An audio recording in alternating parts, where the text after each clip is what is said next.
Welcome to the Slop Farm. Enjoy the video. In this video, I will explain how to pair your Apple Watch SE with a new iPhone. First, let's get your devices ready. Make sure both your Apple Watch and your new iPhone have at least 50% battery charge. It's also important to update both devices to their latest software versions. Finally, ensure Bluetooth and Wi-Fi are turned on for your iPhone, and back up your old iPhone to save all your important data. Now let's begin the pairing process. Start by putting your Apple Watch on your wrist and pressing and holding the side button until the Apple logo appears. Then, hold your new iPhone close to your Apple Watch. You should see a pairing message pop up on your iPhone.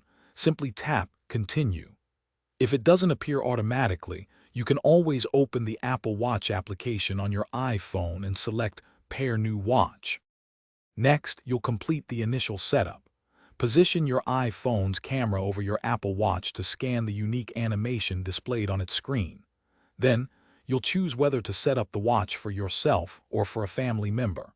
If you've used an Apple Watch before, you can restore from a backup to transfer your data. Otherwise, select Set up as New. Just follow the simple on-screen instructions to customize your preferences and agree to the terms. To finalize the setup, you'll need to sign in with your Apple ID to activate all features, such as Apple Pay. For security, create a passcode for your Apple Watch when prompted. It's crucial to keep your iPhone and Apple Watch near each other while they sync. This can take several minutes. Once the syncing is complete, a confirmation message will appear on your iPhone, and your watch face will display, ready for you to enjoy. Thanks for watching. Consider subscribing if we helped you today.